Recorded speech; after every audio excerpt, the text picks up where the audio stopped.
¿Me están oyendo? Hola, ¿me están oyendo? Sí, doctor. Perfecto.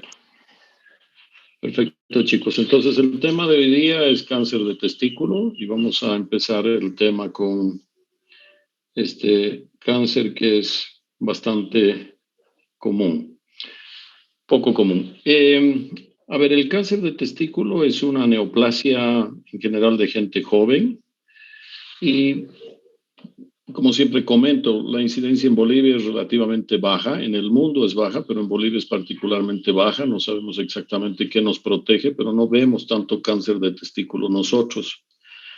En el año 2020, en Estados Unidos, que tiene más de 300 millones de habitantes, tuvieron 9.610 casos y 440 de estos pacientes fallecieron. Entonces, como le comentaba hace un momento, este no es un cáncer común y forma alrededor de 1 a 1.5 de todos los cánceres en el hombre.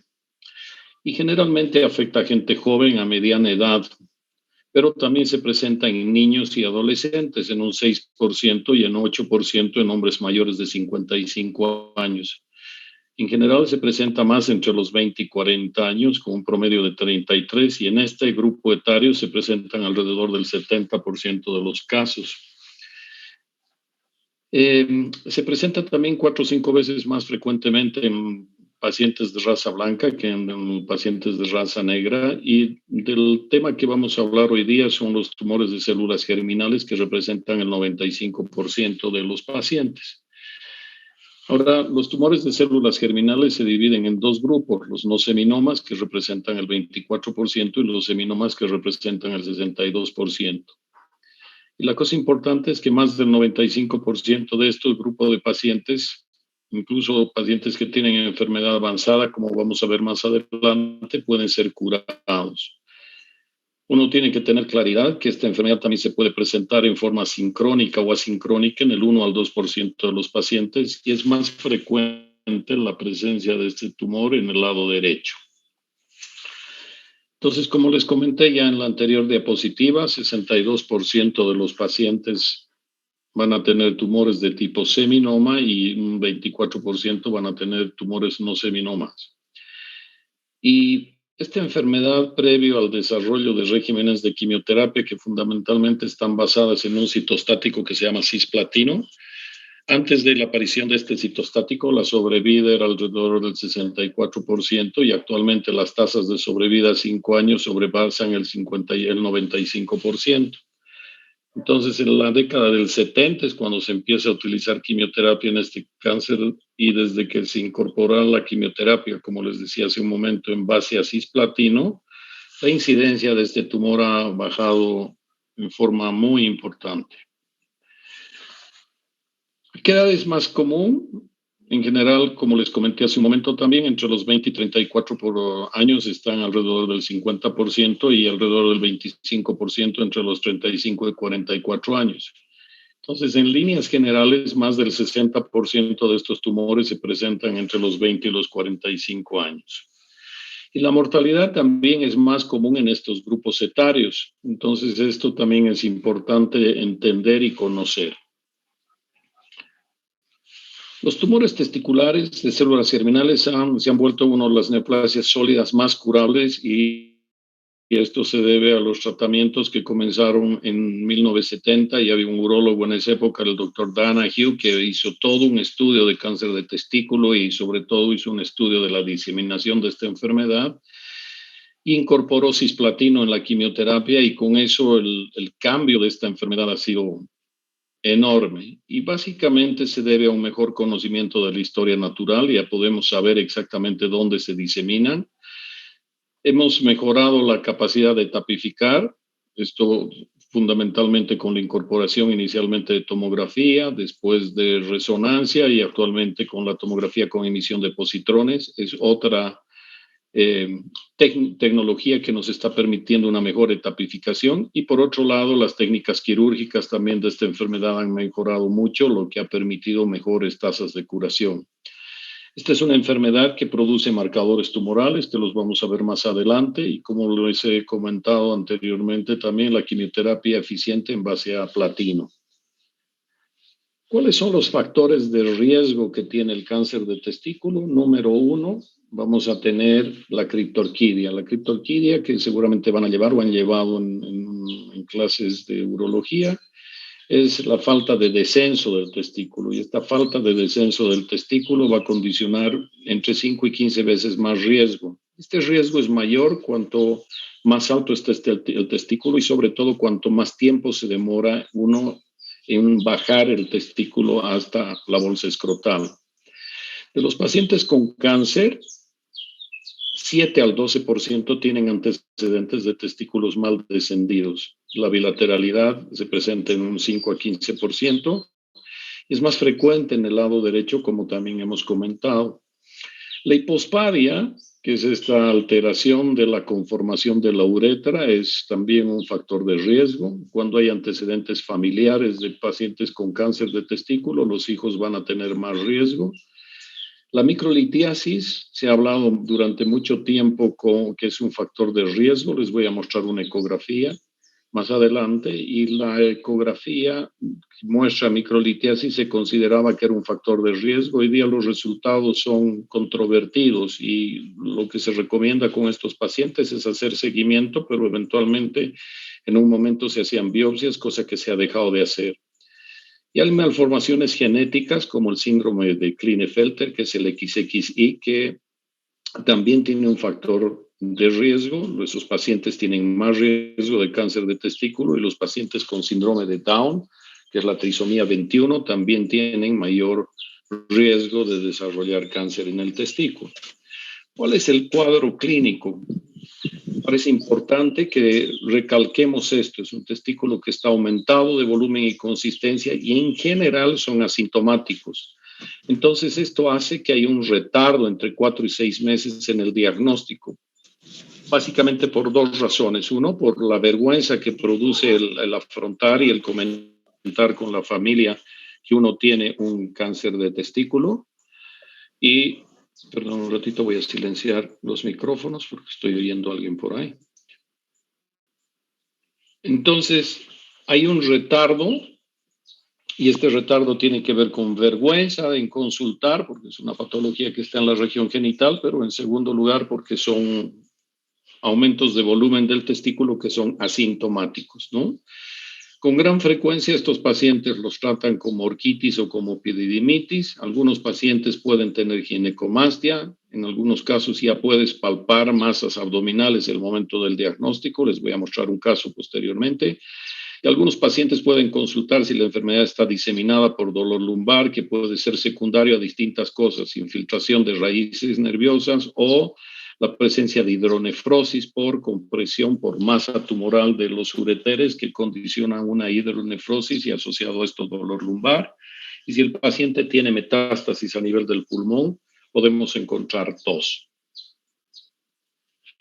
Entonces, un poco reforzando lo que les hemos dicho, en algunas veces hay un bulto en el testículo, en otros hay un aumento de volumen que el paciente lo percibe en el momento de hacerse un autoexamen, hay una sensación de pesadez, algunos tienen dolor lumbar, con alguna frecuencia también puede coexistir con una inflamación del testículo, puede haber, si estos tumores son de rápido crecimiento, puede aparecer también dolor lumbar. No quiere decir que siempre sean asintomáticos, pero en general la forma de presentación es de un aumento de volumen en paciente asintomático.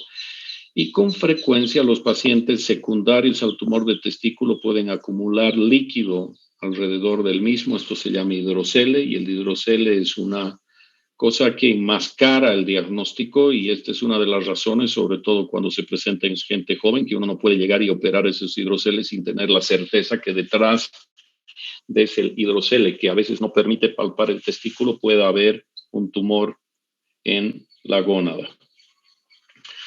El diagnóstico diferencial de esta enfermedad la tenemos que hacer fundamentalmente con epididimitis u orquitis, estos procesos inflamatorios o infecciosos del epidídimo o el testículo eventualmente pueden generar confusión. Los pacientes que tienen hidrocele, que acabamos de comentar, también pueden tener una sospecha diagnóstica de confusión con el tumor del testículo. A veces las torsiones de testículo, cuando han pasado el cuadro agudo, puede generar un aumento de volumen y en general ser la torsión del testículo, el aumento de volumen y consistencia, y si pasó el tiempo, esos pacientes ya están asintomáticos. Y menos frecuentemente varicoceles, hernias, hematomas o espermatoceles. Cuando evaluamos a los pacientes, cuando llegan a la consulta, es mandatorio hacer una historia clínica y un examen físico completo de los pacientes. Hay que palpar incluso adenopatías supraclaviculares, hay que palpar el tórax, buscar ginecomastias, masas abdominales, y cuando llegamos a la región genital, hay que palpar ambos testículos. Esto es fundamental. A veces es tan evidente un testículo y a veces cuando examinamos encontramos que en el otro testículo también puede haber una lesión pequeña que no es evidente. Como les he comentado, esta enfermedad eleva marcadores tumorales y los marcadores tumorales fundamentalmente son tres: la alfa-fetoproteína, la fracción beta de la gonadotrofina coriónica humana y la deshidrogenasa láctica. Quiero repetir esto porque es importante. Estos marcadores tumorales van a ser algo que va a permitir varias cosas. En primer lugar, puede generar una mayor sospecha de que el paciente puede tener un cáncer de testículo si es que están positivos. No siempre están positivos. Si están positivos, los operamos, le sacamos el testículo y después de la cirugía estos marcadores tumorales se normalizan. Podemos pensar que la enfermedad puede haber estado solo localizada a nivel del testículo. Por otro lado, nos permite hacer seguimiento del paciente. Una vez que los hemos tratado, les vamos haciendo controles a los pacientes y midiendo los marcadores tumorales. Y si un paciente tenía marcadores tumorales normales y estos marcadores tumorales empiezan a elevarse, debemos sospechar que hay una recurrencia tumoral. Y por otro lado, ustedes saben bien que los tumores de testículo nacen de células totipotenciales que se van desdiferenciando por vía intraembrionaria y extraembrionaria. Y algunas veces puede suceder que un paciente tiene un cáncer de testículo y que resulta que la variedad que nos reporta el patólogo es un seminoma. Y cuando les pedimos marcadores tumorales a estos pacientes con seminoma, si el alfa-fetoproteína está elevada, debemos asumir que hay una variedad no seminoma, porque el carcinoma embrionario es el que eleva la alfa-fetoproteína. Entonces, también nos permite reclasificar a los pacientes. Vamos a hacer tomografías con emisión de positrones en los pacientes con seminoma post-quimioterapia, y básicamente es para buscar masas post-tratamiento y ver si están captando estos marcadores que tiene la tomografía con el gadolinio en estos seminomas después de haber sido tratados. Entonces, en estos pacientes hay que pedirles este examen. Y la resonancia no es un examen que da ventajas a la tomografía, tiene mayor costo, pero cuando se trata de un coriocarcinoma, que es un cáncer que felizmente se presenta solo en el 1%, pero que es un tumor agresivo porque se disemina casi en forma simultánea por vía hematógena y por vía linfática. Si el paciente tiene síntomas neurológicos, se puede hacer una resonancia magnética. Otra indicación que estamos viendo es pacientes que estamos viendo que se están sometiendo a demasiadas resonancias o que tienen alterada de alguna manera su función renal. En estos pacientes podemos pedirles una resonancia magnética, que su material de contraste no tiene tanta nefrotoxicidad como el que se utiliza para hacer tomografías, y también con la resonancia hay una menor irradiación, a pesar de que hoy los equipos de tomografía generan bajos niveles de radiación, pero es algo que en la medida que vamos repitiendo y repitiendo tomografías, son dosis que se van acumulando. ¿Qué características tiene el examen físico que tenemos que mirar cuando tenemos una masa a nivel del escroto? En general, cuando palpamos un tumor, la palpación va a ser firme. Cuando tenemos un varicocele, en general, no es el testículo en sí, sino que son los vasos espermáticos que nos van a dar una sensación de una bolsa de gusanos. Cuando hay hidroceles que son no comunicantes, vamos a tener una sensación de un testículo turgente que tiene una consistencia como que hubiera líquido ahí adentro. Y los espermatoceles en general, que son los quistes de epidídimo, en general están más localizados, son pequeños y son suaves. Cuando hacemos transiluminación, los tumores obviamente no transiluminan, pero no olvidemos que algunos pacientes con hidrocele sí pueden estar el hidrocele presente en un paciente que sí tiene tumor de testículo, y vamos a ver que el paciente sí transilumina, y detrás de ese líquido, de ese hidrocele, vamos a encontrar un tumor de testículo. El varicocele no transilumina, el espermatocele eventualmente también transilumina. Y cuando haces maniobra de Valsalva, solamente se incrementa esta masa en los pacientes que tienen varicocele. Entonces, quiero insistir con dos cosas acá. Uno, que la historia es fundamental. Dos, el examen físico. Hay que palpar a los pacientes, hay que hacerles todas estas maniobras, y definitivamente el examen que confirma el diagnóstico, la sospecha diagnóstica, es la ecografía, que es el examen que debemos hacer de forma casi mandatoria. Cuando examinamos, por ejemplo, uno al tiro está viendo que hay un aumento de volumen del testículo derecho, pero este era un paciente que tenía una lesión testicular bilateral. Entonces no nos quedemos conformes simplemente con el hecho de palpar uno de los testículos. Uno tiene que ser cuidadoso y palpar ambos testículos. Esta es la ecografía de ese mismo paciente, y lo que nosotros estamos viendo aquí es una lesión tumoral en el testículo, pero esta zona negra que estamos viendo es líquido. Entonces este paciente tenía un hidrocele bien importante, y detrás de ese hidrocele lo que tenía el paciente era un tumor en el testículo. Entonces la ecografía en líneas generales es fácil de ver. Aquí estamos viendo un parénquima testicular normal. Aquí estamos viendo también parénquima testicular normal, pero en esta zona estamos viendo una lesión tumoral. Aquí estamos viendo la misma lesión tumoral. Entonces las lesiones tumorales en general se ven, y cuando les aplicamos Doppler, a veces estas lesiones están hipervascularizadas. Estas microcalcificaciones que les comenté hace un momento son estas estructuras en líneas generales. Como les he dicho, la presencia de estas microcalcificaciones en general obligan a hacer un seguimiento, pero no necesariamente hay que hacer una biopsia para confirmar ausencia o presencia de tumores o de un carcinoma in situ dentro del testículo. Y en algunos otros pacientes también se pueden encontrar lesiones más circunscritas. Como les comenté, estos tumores fundamentalmente elevan 3 marcadores tumorales: la alfa-feto, la gonadotrofina y la deshidrogenasa láctica, pero fundamentalmente los importantes son estos dos. Les he comentado hace un momento que el único que eleva la alfa-fetoproteína es el carcinoma embrionario y también los tumores de saco vitelino. Entonces, en general, el 60 al 70% de los pacientes con carcinomas embrionarios tienen elevación de este tumor. Entonces, les pedimos antes de la cirugía, esto es mandatorio, se operan los pacientes, y la vida media del alfa-feto es de 5 días. Entonces, a los 5 días se repiten ambos marcadores tumorales y se ve si están presentes o ausentes. Si están presentes, debemos asumir que hay actividad tumoral.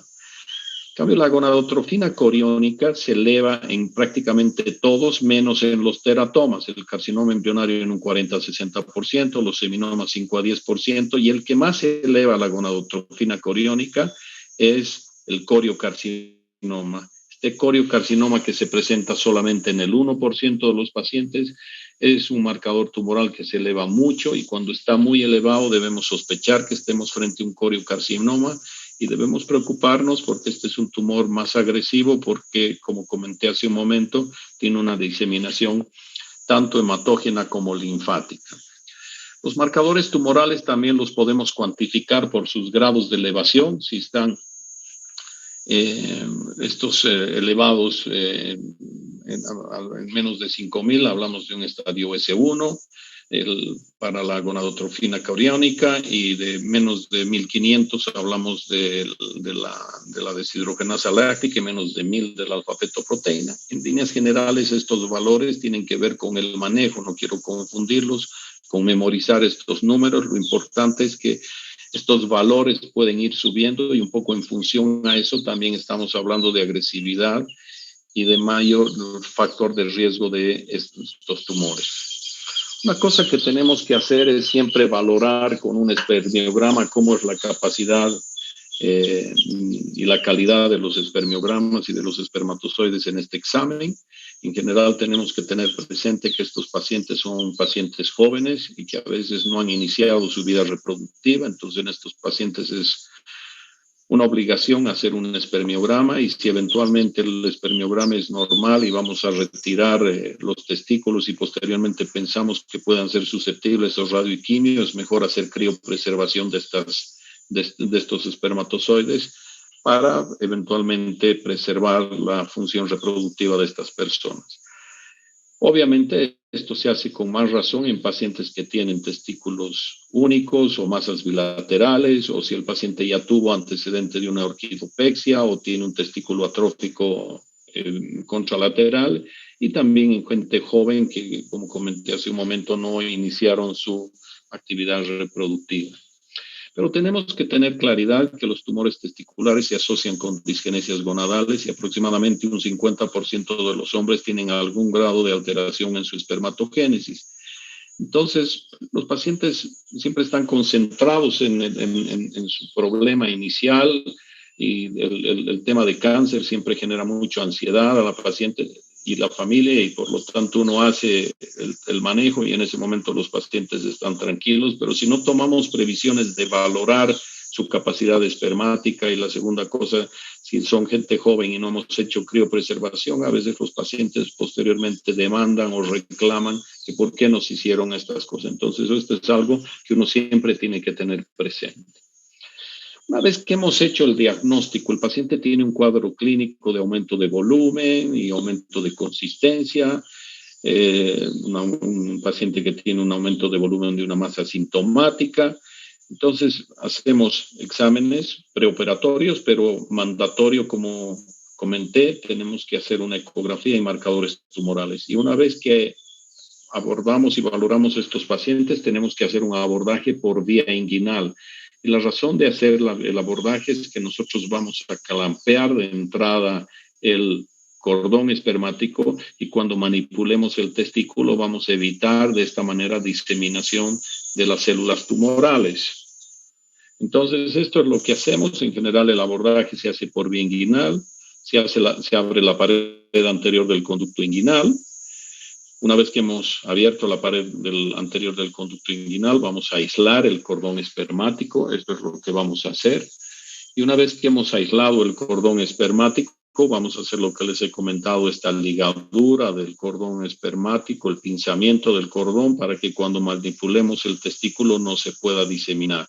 Entonces, posteriormente liberamos el testículo, lo exteriorizamos a través de la incisión, liberando la adherencia del testículo a la pared escrotal y liberando esta estructura que lo fija, que se llama el gubernaculum testis.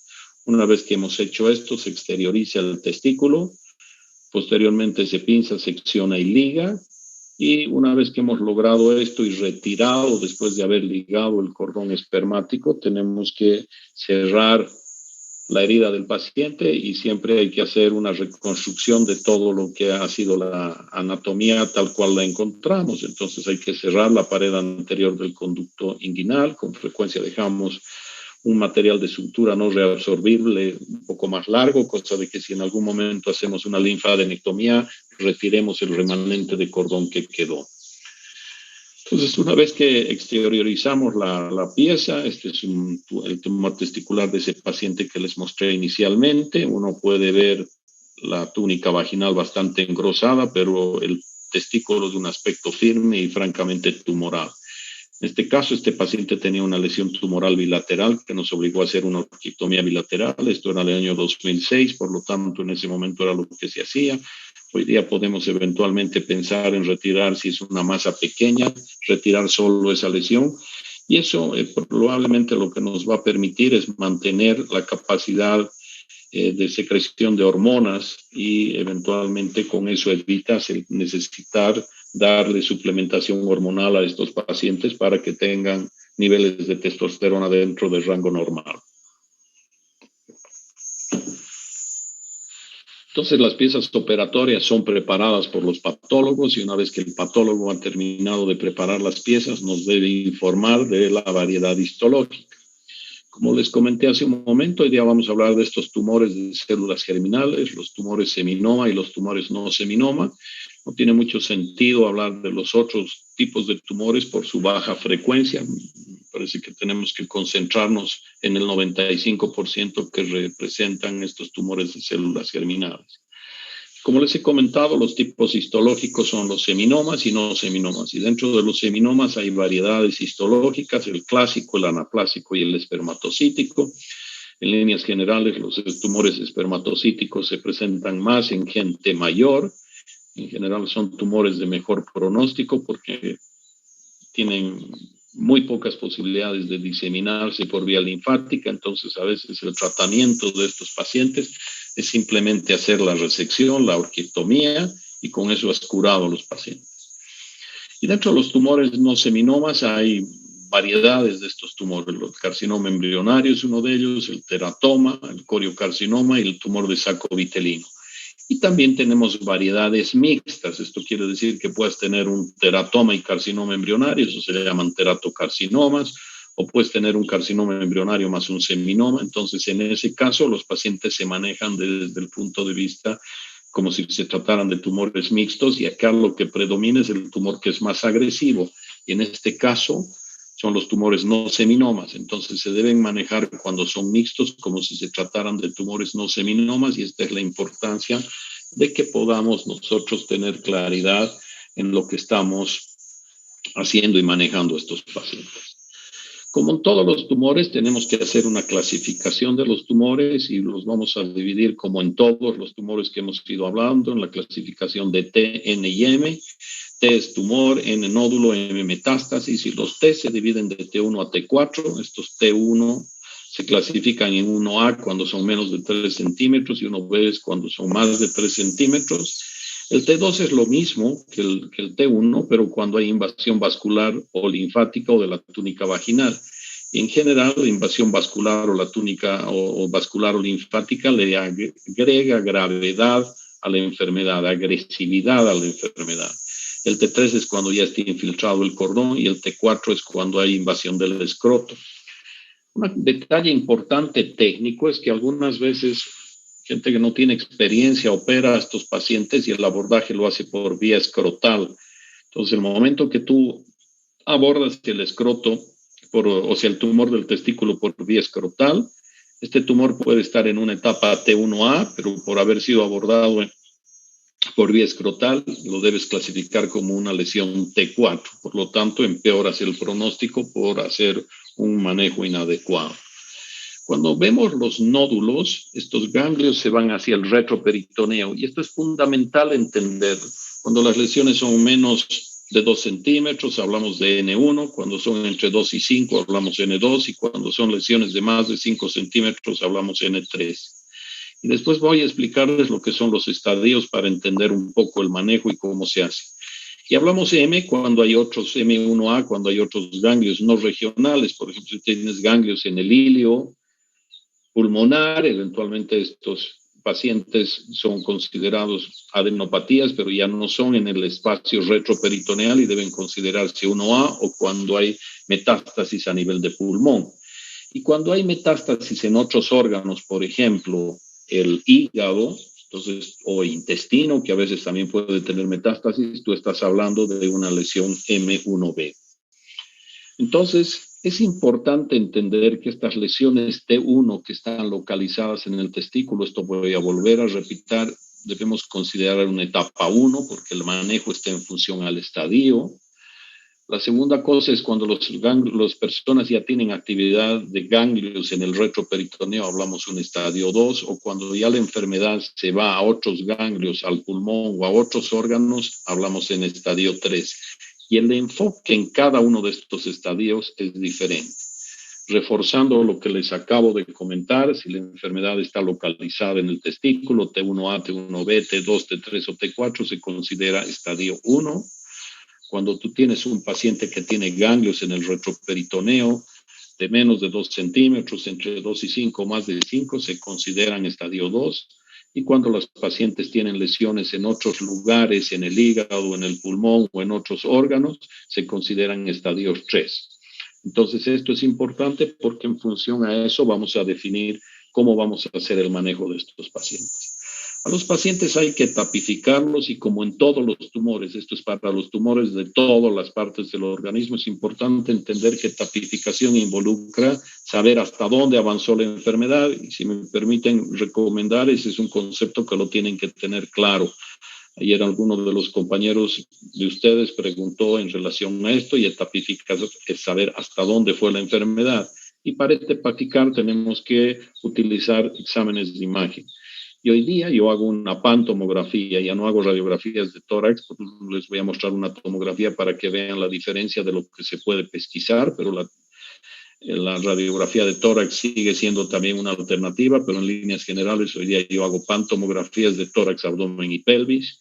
Eso en general no genera mucho más radiación de los pacientes. Los equipos hoy son muy rápidos, se irradian muy poco y se puede hacer un barrido de arriba abajo en menos de un par de minutos. Y obviamente se deben repetir los marcadores tumorales. Entonces, esto es lo que va a permitir etapificar si estamos en un estadio 1, si estamos en un estadio 2 o si estamos en un estadio 3, y en función a eso vamos a definir el manejo. Entonces, aquí estamos viendo una tomografía que claramente podemos ver algunas cosas que quiero comentar con ustedes. La primera cosa que podemos ver es que aquí estamos viendo el riñón del lado derecho y aquí estamos viendo el riñón del lado izquierdo. Y si ustedes se fijan, hay una diferencia en la coloración. Esta es una tomografía con contraste y estamos viendo que aquel riñón del lado izquierdo está absolutamente contrastado, el derecho no está contrastado y con su parte central dilatada. Y acá estamos viendo masa, entonces probablemente lo que está sucediendo es que esta lesión tumoral está infiltrando el uréter, lo ha comprimido, lo ha obstruido y esto ha generado una hidronefrosis y está haciendo que este riñón no esté perfundido y básicamente tiene que ver con la diseminación. Si ustedes miran esta masa, es una masa grande en el retroperitoneo que la podemos acá representar y podemos decir que esta masa tiene más de 5 centímetros. Entonces estaríamos hablando de un estadio 2 si es que no encontramos nada en otros órganos o en ganglios de una zona que no es la del retroperitoneo. Entonces esta sería una lesión N3 porque es una lesión de más de 5 centímetros. Entonces la tomografía te da una gran precisión para valorar qué está pasando con estos pacientes. A veces hay que buscar estas adenopatías que están fuera. Esta es una adenopatía paraórtica y aquí tiene otra adenopatía paracabal. Entonces estos pacientes son pacientes que tienen estas lesiones que ya se consideran etapa 3 porque están fuera del lugar normal de diseminación. A veces la radiografía nos genera alguna duda o sospecha y a veces encontramos lesiones muy pequeñas como esta que después de hacer de encontrar esta zona de sospecha, se repite esto 4 semanas y se ve que esa lesión a nivel pulmonar ha aumentado de tamaño. Entonces, esta es una de las cosas y de las razones por las cuales hoy la tomografía, cuando hacemos la evaluación, debemos hacer una tomografía del tórax, el abdomen y la pelvis. Estos son 2 pacientes de mi compañero de trabajo, el doctor Juan Carlos Gil, con el que trabajo, y el año pasado tuvo una serie de 2 pacientes que aparecieron uno tras otro.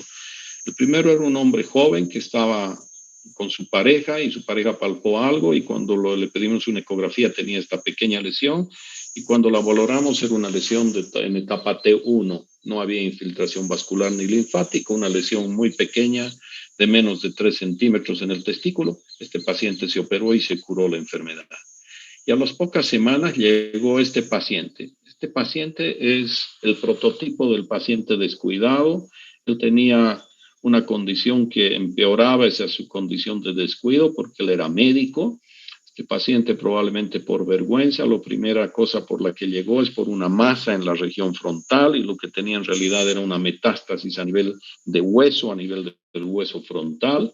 Y cuando lo examinamos tenía esta gran masa tumoral, era una lesión T4 porque el escroto estaba infiltrado, fue muy difícil liberar el tumor del escroto, pero estaba infiltrado el escroto, entonces era una lesión T4. A este paciente le pedimos una radiografía de tórax y ya se veían lesiones que cuando se hizo la tomografía se pudieron confirmar todas estas imágenes sospechosas de metástasis a nivel del pulmón y acá estamos viendo estas masas. Entonces este paciente ya era una etapa 3 de enfermedad y cuando hicimos la parte abdominal no había una gran cantidad de masa en el retroperitoneo, en general había poca masa, pero sí múltiples metástasis hepáticas. Entonces este paciente era un paciente T4, N2, M1B. Entonces esto es importante, hacer una etapificación precisa porque eso es lo que permite definir y planificar el tratamiento de los pacientes. Y desde el punto de vista de manejo, los pacientes con tumor seminoma tienen un tipo de manejo y los de tipo no seminoma tienen otro tipo de manejo, y eso vamos a ver en las siguientes diapositivas. Este es un paciente mío que lo vimos el año pasado. Entonces, un paciente que llegó a la consulta por una masa abdominal gigantesca, como la que ustedes están viendo, un paciente que llegaba del Chapare, y que básicamente lo único que quiso hacerse el paciente es que se le retire la lesión tumoral del testículo. Y a pesar de que lo llamé, este paciente se operó, por decirle hoy, mañana ya se fue al Chapare y hemos llamado, hablé con la esposa y me dijo, los hermanos han decidido que no se haga nada y posteriormente, y probablemente este paciente, si es que no se ha hecho nada en otro lugar, probablemente ha fallecido. Entonces acá les voy a mostrar un poco la tomografía de este paciente. Entonces quiero que se fijen esa gran masa tumoral que se está viendo acá. Miren cómo la aorta está desviada por una enorme masa tumoral que ocupa prácticamente todo el abdomen del paciente. Realmente es una masa gigantesca. Pero a pesar de ser una masa gigantesca, este paciente tenía algo de chance si es que hubiera decidido hacerse quimioterapia, pero el paciente prefirió irse a su provincia donde vive y no se hizo nada. ¿Cuáles son las tasas de sobrevida? Cuando los pacientes están con enfermedad en estadio 1, vale decir lesiones que están localizadas solo en el testículo, en general las tasas de sobrevida son alrededor del 99%. Incluso cuando tienes masa en el retroperitoneo, esto puede llegar hasta un 96%. Y pacientes que tienen etapa 3 de enfermedad, esto baja a un 73%.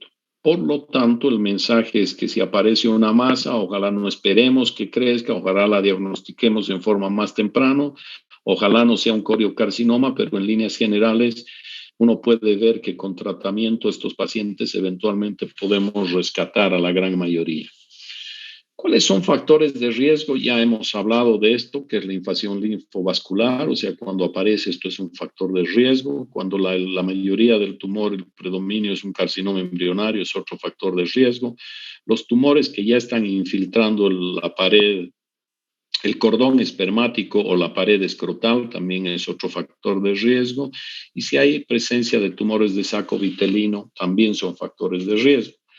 Entonces, estos pacientes, si los operas y no les haces nada y no tienen factores de riesgo, recurren entre el 10 y el 14%, pero si tienen cualquiera de esos factores, esto sube a 40, 55% la posibilidad de que recaigan. Y si el paciente tiene una invasión linfovascular, esto tiene más de 50% de recurrencia. Entonces, en líneas generales, hay que entender que cuando tenemos un paciente del grupo seminoma, entendamos que vamos a dividir la presentación, ahora vamos a hablar del manejo un poco de los seminomas. El momento del diagnóstico, el 80% se presentan en etapa 1, vale decir una lesión limitada al testículo. 15% se encuentran en etapa 2, y estos pacientes, la enfermedad está limitada a los ganglios retroperitoneales y solo menos de un 5% en etapa 3. Esto quiere decir más allá de los ganglios retroperitoneales o en otros órganos. En general, los tumores de tipo no seminoma tienen un crecimiento relativamente indolente y rara vez se diseminan más allá de los ganglios linfáticos retroperitoneales y en otras áreas como hígado, pulmón, huesos o cerebro. Esto es el paciente de tipo seminoma. Una cosa importante que tenemos que entender es que los pacientes que los operamos y los observamos, no les hacemos nada más que observación, la posibilidad de que recurran los no seminomas es del 70% y los seminomas 85% cuando están en etapa 1. Y estos pacientes se curan solamente con orquiectomía. Entre el 97 y 99% de estos pacientes que tienen recaída, eventualmente después de que les damos quimioterapia, se pueden curar. Por lo tanto, la vigilancia activa hoy se ha convertido en una estrategia en el manejo de estos pacientes en estadio 1, vale decir, lesiones que están localizadas en el testículo. Obviamente estamos hablando de estos tumores de células germinales. Entonces, el tratamiento del seminoma en estadio 1 es la vigilancia activa. Y esto lo hacemos en lugar de quimioterapia o radioterapia. Pero hay algunos pacientes que rechazan la vigilancia activa. Entonces, en estos pacientes se pueden hacer 1 o 2 ciclos de carboplactino como agente único. Y la razón es que esto genera menos riesgo de alterar su fertilidad, hay menos posibilidades de una segunda enfermedad maligna, que de eso voy a hablar en una diapositiva posterior, y menos riesgo de enfermedad cardíaca. Para los hombres que rechazan la vigilancia activa y que por alguna razón, ejemplo, problemas con su función renal, no son candidatos a quimioterapia, en estos pacientes en estadio 1 se puede hacer radioterapia adyuvante. Una cosa que no sabíamos y no estábamos viendo porque recién estamos empezando a valorar, la quimioterapia empezó hace aproximadamente unos 30, 40 años, pero hoy día estamos viendo qué está pasando con estos pacientes que tratamos hace 30 o 40 años y estamos empezando a ver que los pacientes terminan falleciendo por neoplasias secundarias. Hace poco, un par de años, yo perdí un amigo que fue sometido hace muchísimos años a un tratamiento por un cáncer de testículo. A él le hicieron radio y quimio, teniendo un seminoma, era una lesión de buen pronóstico que se la pudo observar. Se le hizo quimio y radio a ese paciente. Ese paciente hace un par de años ha fallecido por una neoplasia secundaria sólida, ¿no? Entonces, los pacientes que sobreviven a sus cánceres de testículo y han sido sometidos a radioterapia tienen entre 1.7 y 3.5 veces más riesgo de una segunda neoplasia maligna, SNM, segunda neoplasia maligna. El riesgo de una segunda neoplasia maligna después de radioterapia permanece elevado durante al menos 35 años. Entonces, estos pacientes hay que irlos monitorizando y controlando. La radioterapia para el cáncer de testículo se asocia con riesgos de leucemia o de otros tumores sólidos. Y también la quimioterapia que se da para los cánceres del testículo está asociada con riesgo de tumores sólidos. El riesgo es 2 veces mayor en los pacientes que les hemos dado quimioterapias con esquemas basados en cisplatino, etoposide y bleomicina. Entonces, este es uno de los conceptos que hoy yo diría que es uno de los cambios que hay en el manejo del cáncer de testículo. Y un poco en función a lo que vimos hace un momento, que los pacientes eventualmente en etapa 1, sus posibilidades de que no necesiten un tratamiento secundario y evolucionan bien, 70% en los no seminomas y 85%. Entonces, estoy diciendo como mensaje que este grupo de pacientes se están sometiendo en forma excesiva a un tratamiento que eventualmente no está curando, pero sí los está exponiendo a un riesgo. Entonces, un poco para englobar el tratamiento de los pacientes con tumores no seminoma, que es de los tumores seminoma, que es lo que vamos a hablar, en todos los grupos, independiente en los T1, en los N1, N2, N3 o los M1 también, a todos los pacientes hay que hacerles una orquiectomía. Esto no lo voy a repetir, pero quiero que sepan que para seminoma y no seminoma hay que retirarlo del testículo.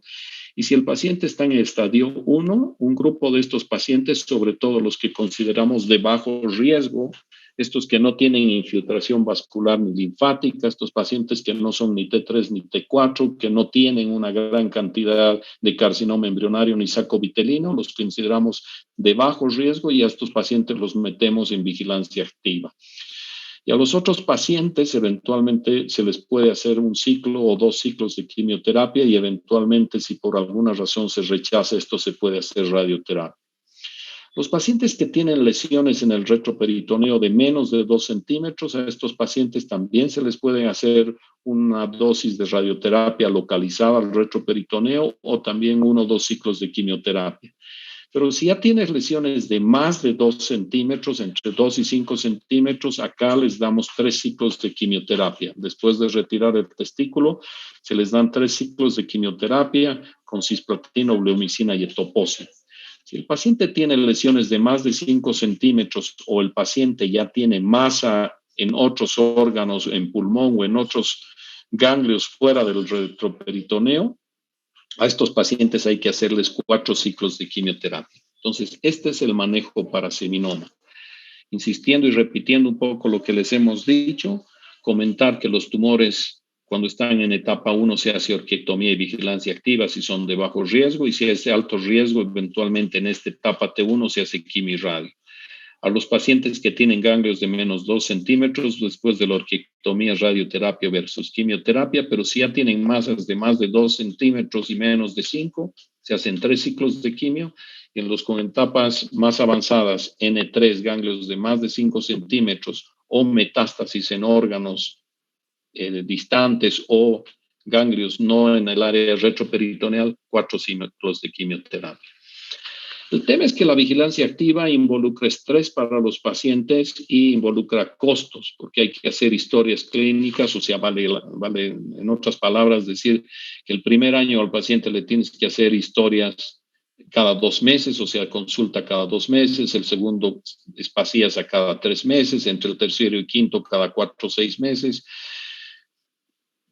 Después hay que hacer cada 6 meses y anualmente hay que hacerlo en forma permanente por lo menos una vez al año. Los marcadores tumorales hay que hacerlos cada que los vemos en la consulta. Las tomografías del primero al cuarto año hay que hacer cada 6 meses y luego anualmente. Y yo les digo que hoy yo hago tomografías de tórax, abdomen y pelvis y eventualmente esto se hace 2 veces al año y después una vez al año. Entonces la vigilancia activa es una gran alternativa porque está evitando que te sometas a un tratamiento innecesario, pero también es bueno en el sentido de que te está permitiendo pesquisar algún problema en forma precoz si es que hubiera recurrencia en este grupo de pacientes que recurren. En los pacientes con tumores de tipo no seminoma, después de que al paciente se le saca el testículo, en todos los estadios se retira el testículo. Si el paciente tiene una enfermedad de buen pronóstico, a estos pacientes se les hace vigilancia activa. Y si el paciente tiene una enfermedad de mal pronóstico, a estos pacientes se hacen linfadenectomía versus quimioterapia. La linfadenectomía es un vaciamiento ganglionar quirúrgico. Se necesitan manos entrenadas. Vamos a hacer algún comentario en esto en diapositivas posteriores. Cuando los pacientes tienen lesiones de menos de 2 centímetros, también se puede sacar los ganglios y 3 ciclos de quimioterapia, pero también hoy se está hablando de hacer 1 o 2 ciclos de quimioterapia y obviar la cirugía y eventualmente hacer cirugía solo si hubiera masa residual. Si los pacientes ya tienen masas entre 2 y 5 centímetros, se saca el testículo y se hacen 3 ciclos de quimio, igual que en los seminomas. Y igual que en los seminomas, cuando las masas son de más de 5 o hay metástasis en otros órganos, se hacen 4 ciclos de quimioterapia. Entonces, volvemos un poquito a repetir lo que hemos hablado, que los tumores no seminoma cuando hay invasión linfovascular, cuando hay un componente carcinoma embrionario, tumores T3 y T4 son factores de riesgo.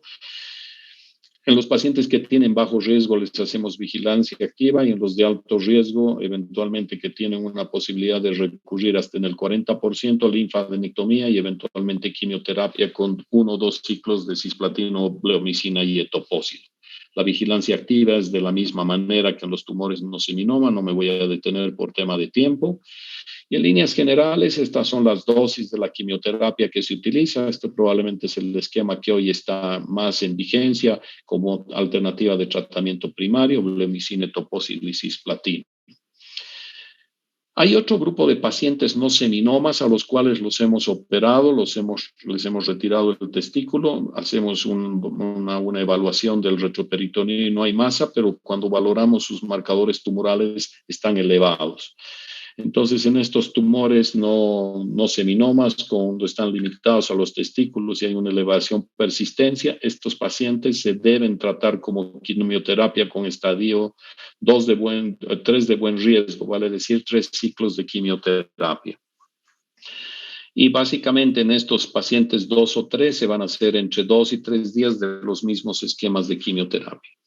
Y lo que quiero mostrarles acá en tumores no seminomas en estadio 1 son series de distintos números, pero bastante grandes. Aquí estamos viendo que la gran mayoría son BEP, algunos tienen cisplatino, bleomicina y vinblastina, tienen otros esquemas, pero en líneas generales tienen seguimientos que oscilan entre 31 y 113 meses. Y las recaídas, como ven, en esta serie hay 6, pero tiene un volumen de 148 pacientes, pero la mortalidad casi en todos estos pacientes es baja. Esto es lo que podemos ver. A veces estamos viendo este paciente en etapa 3 con una gran masa tumoral que se ve en este hemitórax, en este pulmón del lado izquierdo, pero múltiples masas a nivel del pulmón del lado derecho. Y esto es lo que vemos después de la primera quimioterapia. Prácticamente se ha limpiado todo el pulmón derecho, nos queda algo de masa. Y después de la tercera quimioterapia, este es el resultado. Este paciente que les mostré, este doctor que tenía una lesión tumoral en el testículo, conversábamos con el doctor Gil y comentábamos que este doctor había fallecido, nos contó muy apenado que esto había pasado y hace unos meses tuvimos la sorpresa de enterarnos que el doctor se fue, se trató en el Brasil con quimioterapia. El paciente hasta el día de hoy, después de unos años, está absolutamente rebosante, vivo y gordito, ¿no? Entonces, en general, les quiero demostrar un poco con esto que a pesar de lo avanzada que puede estar la enfermedad, si uno la maneja de forma adecuada, con los citostáticos adecuados y con el manejo adecuado, estos pacientes los podemos recuperar. Las linfadenectomías básicamente hoy se han restringido mucho. Antes hacíamos mucha linfadenectomía en tumores no seminomas, incluso en etapas 1, en etapas 2, cuando eran lesiones de menos de 5 centímetros. Pero hoy día básicamente está, yo diría que restringido este manejo para un grupo de pacientes que tienen masas tumorales después de la del tratamiento con quimioterapia. Y las opciones son básicamente 3. Los pacientes pueden tener opciones de tener fibrosis, que no hay actividad tumoral. La segunda alternativa es que haya actividad tumoral viable. Y la tercera alternativa es que tengamos teratoma. El teratoma es un tumor benigno, pero de comportamiento maligno, que no es ni radio ni quimiosensible. Entonces, estos pacientes eventualmente van a seguir teniendo masa en el retroperitoneo y eventualmente a estos pacientes hay que hacerles vaciamientos ganglionarios. Estábamos haciendo inicialmente en los pacientes, se hacían como unas plantillas y retirábamos, si era un tumor del lado derecho, desde el uréter, pasábamos sobre los vasos renales y nos íbamos hasta el otro lado y cuando llegábamos a la mesentérica nos íbamos hacia abajo, así preservábamos la eyaculación preservando el plexo simpático. Hoy día, en general, las linfadenectomías las hacemos ampliadas. En general, esta es una cirugía preciosa donde uno hace un abordaje retroperitoneal, uno hace una decolación de todo el ciego liberando la fascia de Tolt y desde el ciego se va hasta el ángulo de Treitz y levanta todas las asas intestinales y expone el retroperitoneo. Hoy la clave es poder hacer esto preservando estos plexos que tienen que ver fundamentalmente con la eyaculación de los pacientes. Hoy día también estas cirugías se están haciendo por vía robótica o laparoscópica, pero fundamentalmente robótica, pero necesita amplia experiencia. Estamos viendo cómo quedó un paciente. La foto no es buena, pero aquí sí podemos ver un paciente que operé hace unos años, donde estamos viendo aquí absolutamente pelada la vena renal, la vena cava totalmente pelada. Yo podía meter mi mano por detrás de la vena cava. Aquí estamos viendo el uréter, aquí estamos el ligamento paravertebral posterior. Aquí vemos la vena cava absolutamente, o la arteria aorta absolutamente pelada. Aquí estamos viendo la arteria mesentérica inferior respetada, el uréter, todo el espacio que está paracaval, interaortocavo y lateroaórtico absolutamente resecado. Una cirugía preciosa para hacer y que se hace en estos pacientes hoy que tienen masas residuales. Y para finalizar, nos queda un minuto. comentarles que es mandatorio que a los pacientes les enseñemos a hacer autoexamen, sobre todo estos pacientes que tienen antecedentes de factores de riesgo, sobre todo estos pacientes que tienen criptorquidia, les tenemos que enseñar que se hagan autoexamen de los testículos y podamos enseñarles a palpar sus genitales para encontrar masas y si eventualmente aparecen masas, deberemos hacer una ecografía y valorar de qué se trata. No sé si tienen alguna pregunta. Si tienen alguna pregunta, podemos atenderla.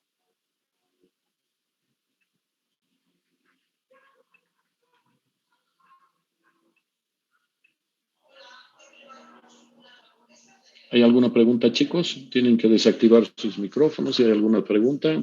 Creo que tenemos un minuto antes de poder terminar la clase.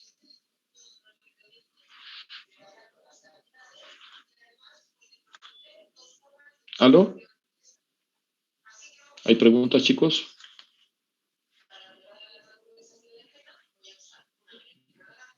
¿Aló? No sé si me están oyendo, pero yo no estoy oyendo ninguna pregunta. Si no hay ninguna pregunta, asumo que todo está claro. Se le escucha bien, doctor. Creo que no hay preguntas. Ok, muy bien, muchachos, muchas gracias. Mañana vamos a terminar la parte mía de tumores con cáncer de riñón. Nos vemos mañana a las 6 de la tarde. Que estén bien. Hasta luego. Muchas gracias, doctor.